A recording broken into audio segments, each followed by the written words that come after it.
Well, before that though, we have a segment that you fucking and I both love.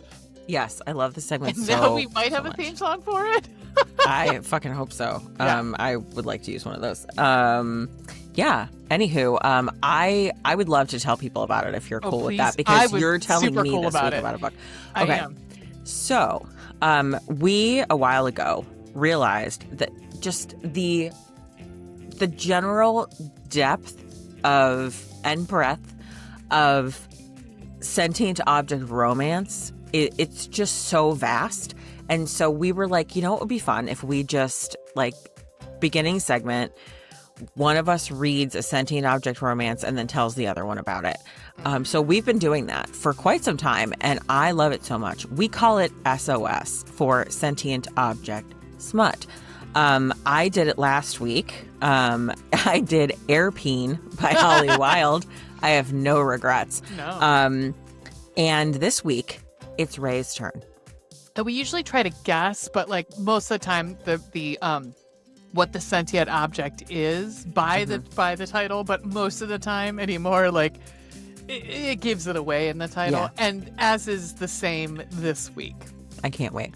I'm bringing to you Alien Mannequin by Sylvia Morrow. Let me read the description to you. Oh, I cannot wait. Molly On spends her time fantasizing about things, odd things. Mannequin. Wishing for more time to be close to her cold, unmoving lover, which made me think of Jeffrey Dahmer, so it was really creeping me out. Unbeknownst to her, she will get her wish soon. Only thing is, he'll be from a lot farther away than she expects. Be moving a lot more. And be a hell of a lot hotter. Oh, God. Okay. He has an Easter basket full of what he needs to save his planet. Can he fulfill his duty to his people? And can he fill Molly while he does it? Oh, jeez. So, we have Molly, who works in a department store. And we have Oliver, I believe his name is. That's fascinating. Yeah. Yes, I believe that is his name. Oliver. Okay. Ulmer. Ollymer. And he is like let me just explain to you a little bit about like what he is, because he is an alien, but he has eye stalks. My eye stalks nearly sweat with emotion, but this isn't the time to cry. This is a time for action. Our species is dying, and only one other can save us. The strange fleshy creatures called humans can be crossbred with us. Our kind needs a special sort of mating, and not many in the galaxy are compatible, but these meat sacks somehow are.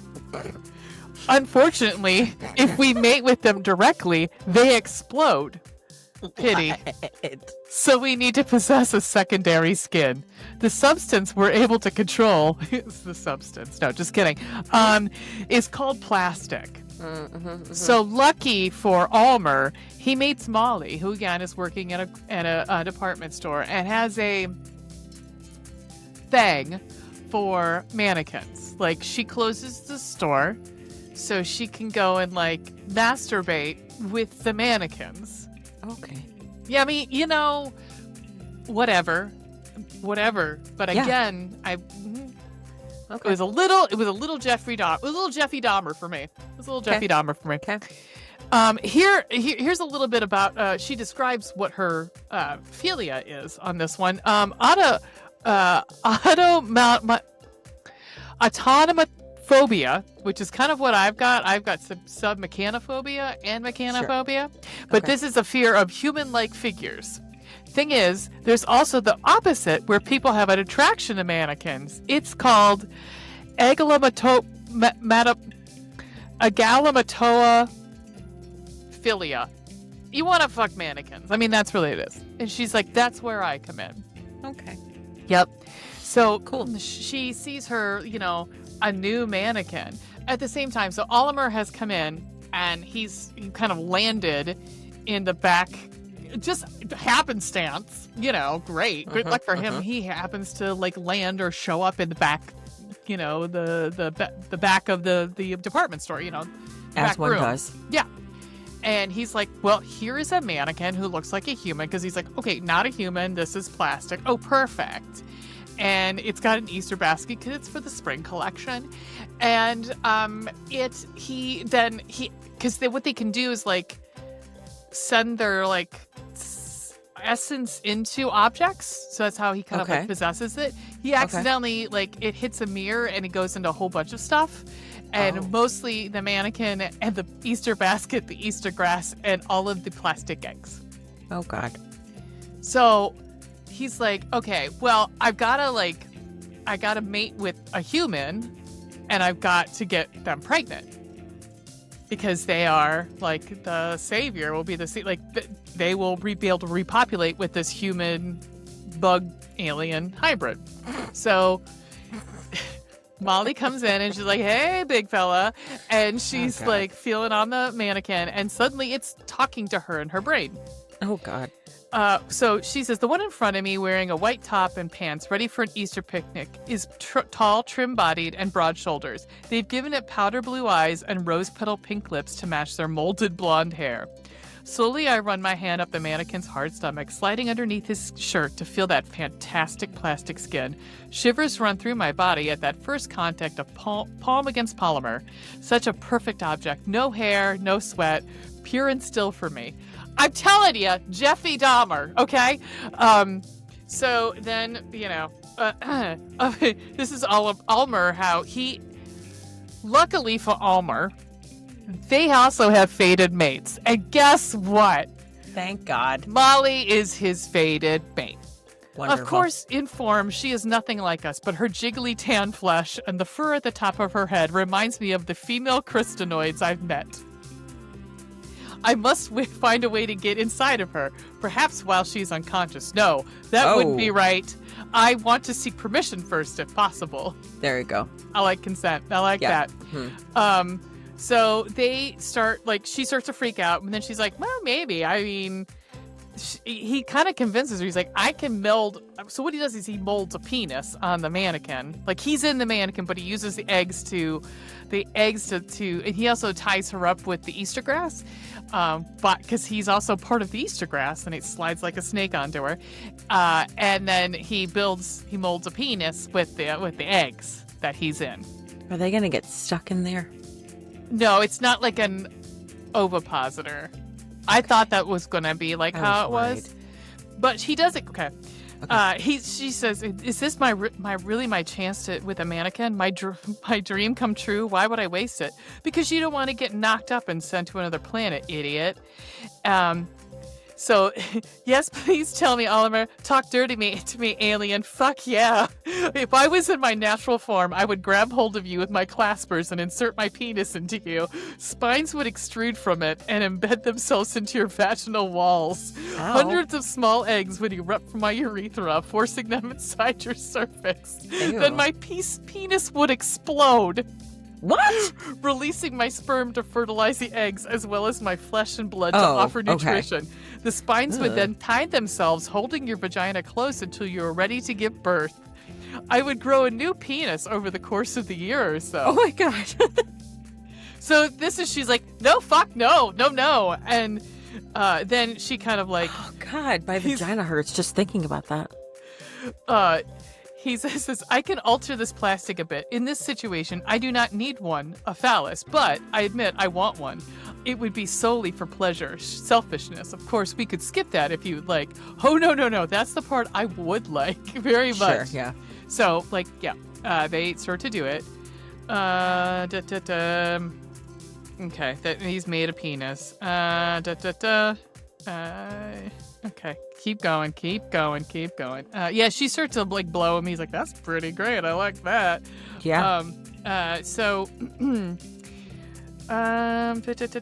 You can untie me. No chance, not when being close to me. Close to being mine. Oh, yeah, this is what he says. So, he's at this point, you're mine now. You're going with me back to my planet once I have, impregnated you right now. We're going to go and you're going to, I will protect you for the rest of our lives and you will go be, my mate in space. Okay. And Space mate. I want her hands on my hard shell. I want to sleep next to her in my home by the sea on hot summer days and come home to her after a battle with the Orcate. It is not simply loneliness calling to me. There is something else. Wait. Does he know that she's his fated mate Yes. at this point? Okay. Yes, yeah. I crawl forward and grab Molly by the hips, lifting them up until her see you next Tuesday is near my face. It's glistening with wetness. I long to taste it. I've never had cannibalistic tendencies. Normally, I've ever wanted to feast on the flesh of my enemies simply to intimidate the other tribes in battle, but never would I consume anything from a body simply for pleasure. This human is changing me. And so, I mean, they do have sex a bunch of different ways. And, and she's like, she decides to go with them. I've never really liked life here. The best part of every day was masturbating to mannequins. Other than that, I didn't have anything. Just a dying planet and a lovely apartment. I wonder if she meant to say a lonely apartment. Oh. So yeah, they go off to be bug, alien, and human. Okay. Yep. I mean, I have questions Sure. that I don't think you're going to have the answer to. Probably not. Okay. Hit me. First, when they go back, will he now just be an alien who can't fuck her unless he inhabits plastic? Yeah, he said he's like, we'll make it work. Okay. There's plastic everywhere, but like he actually wants to. Like by the end, he's like, oh no, I'd like to have a dick to be able to, that won't explode, so I can fuck you whenever I want. Yeah. Yeah. Yeah. Yeah. So he's like, he's into it. Yeah. Okay, so we don't really know what he comes because he doesn't really come. Lots of, like he come. Well, yes, he does come eggs, like there's sperm, so it shoots a lot of eggs, and it shoots it right into her urethra. Or no, sorry, right into her uterus. So, yeah, she is loaded. Ugh. Ugh. Shot through the chotch. Yep. Oh my God! Wow, never a dull moment. On this podcast, no. But definitely with Fascinating. this segment, never a dull moment. So Never yeah, a I dull mean, moment. honestly, it was funny. There were some very funny moments. I really like this author's kind of style. This one I found on just a Goodreads list of Sentient Object Smuht. So I know there's her plenty, and it name. made me feel good because I'm like, there is fucking plenty of we will never be done with this segment. There will be plenty out never. there for us. Yeah. Yeah. Oh, she's the one that wrote Stuffed. That's why she sounds familiar. Oh, okay. Yeah, I thought it was funny. I mean, it was is funny. 37. Yeah, it was 37 fucking pages. And Amazing. it's like, you have fated mates, so there you go. You know I love a fated mate. I know. So yeah, Oh, man. that is that for this segment. Wonderful. If you are watching from YouTube, Welcome. we are a bi-weekly podcast where we read a romance novel and we talk about it. Uh-huh. You can find us on a whole bunch of different social media, Blue Sky, Threads, Instagram, TikTok. Again, we have a Discord that we never use and a Patreon that no one ever joins. So if you are interested in either of those things, or if you want to like and subscribe, hit the notification bell below and like us on Spotify too. It helps with our numbers. And also 5-star review on that fucking purple icon. Until next time, keep reading, I guess.